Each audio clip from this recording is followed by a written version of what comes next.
सभी को क्रांतिकारी जय भीम।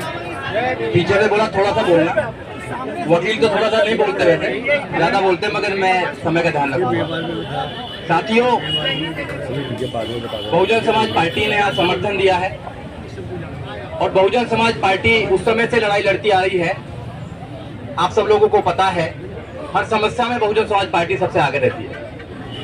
मगर कुछ मुद्दे हैं यहाँ पर कि नौकरी में न्याय चाहिए।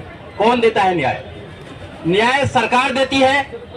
जब 2007 से लेकर 2012 तक आपकी सरकार थी उत्तर प्रदेश के अंदर, तो आपको न्याय मिला। और लक्ष्मण जी कह रहे थे अभी, ये मनुवादी बना रहे हैं अपने उसको यूनिवर्सिटी को, हम फूले अम्बेडकरी यूनिवर्सिटी बनाना चाहते हैं। अरे कैसे बनाओगे आप फूले अम्बेडकरी यूनिवर्सिटी? तो बहन कुमारी मायावती प्रदेश में थी तो गौतम बुद्ध यूनिवर्सिटी बनाने का काम किया।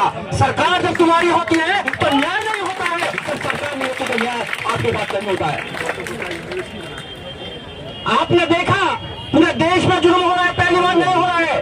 धन्यवाद है डॉक्टर रीतू सिंह जो लड़ाई लड़ रही है, वो आपसे लड़ाई नहीं लड़ रही है, वो बहुत लंबे समय से लड़ाई लड़ रही है, सीधे फाइटर।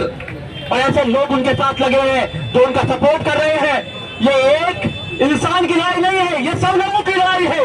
आपको लड़ना पड़ेगा इसको, मगर इसकी जड़ क्या है? जड़ को आपको समझना पड़ेगा।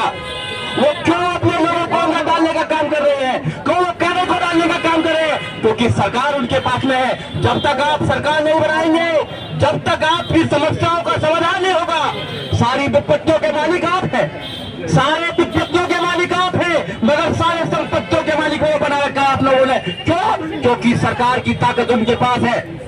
मगर आप अपनी सरकार नहीं बनाएंगे। सब लोग बहन कुमारी मायावती अपने नेताओं पर कटाक्ष करते हैं, मगर काम करने के लिए कोई तैयार नहीं है, उनको अच्छा बनाने के लिए कोई तैयार नहीं है, लोगों को न्याय दिलाने के लिए कोई तैयार नहीं है, अपनी ताकत बनाने के लिए तैयार नहीं है। तो ऐसे भाषणों से कोई फायदा होने वाला नहीं है। जब तक आप अपनी सरकार नहीं बनाएंगे, आपको न्याय नहीं मिलने वाला है। अगर न्याय चाहिए, आपको परमानेंट इलाज चाहिए, तो अपनी सरकार बनानी पड़ेगी सेंटर के अंदर।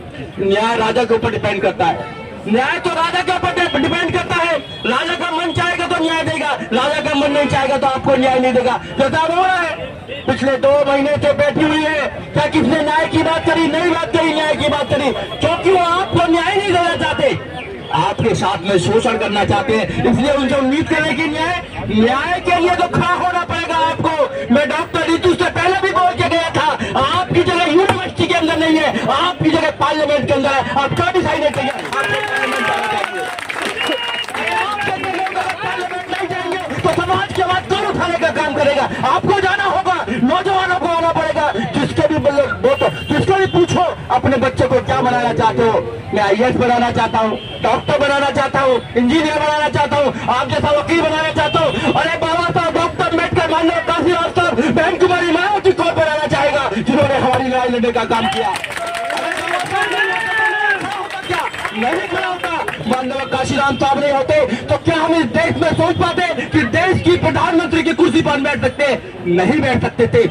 इसलिए मेरे साथियों, आपको समझना पड़ेगा, जड़ को समझना पड़ेगा। अगर आप जड़ को नहीं समझे तो ऐसे कितने लोगों के साथ में अत्याचार हो रहा है, होता रहेगा, सदियों से होता है, क्योंकि उनको आदत है। और मैं एक बार और बताना चाहता हूँ, जब भी लड़ाई मनुवाद और बाबा साहब डॉक्टर अम्बेडकर बात की हुई है, हमेशा मनुवाद को हारना पड़ा है। जब बाबा साहब का समय हो, जब काशीराम साहब का समय हो, ये लड़ नहीं सकते। और जो लोग जिद्दी होते हैं, वो अपनी लड़ाई जीतते हैं। आपने बाबा साहब डॉक्टर अम्बेडकर को देखा, उन्होंने जिद करी कि मैं हजारों सालों की गुलामी को काट दूंगा, संविधान बनाकर हजारों सालों की गुलामी को काटने का काम किया। माननीय काशीराम साहब ने जिद करी कि मैं इस देश के अंदर आपको राजनीतिक सत्ता देकर जाऊंगा, उन्होंने उस चीज को भी स्थापित करने का काम किया।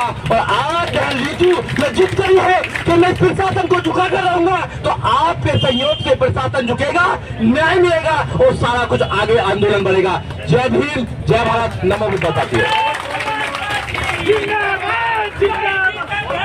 अब मैं मिशन से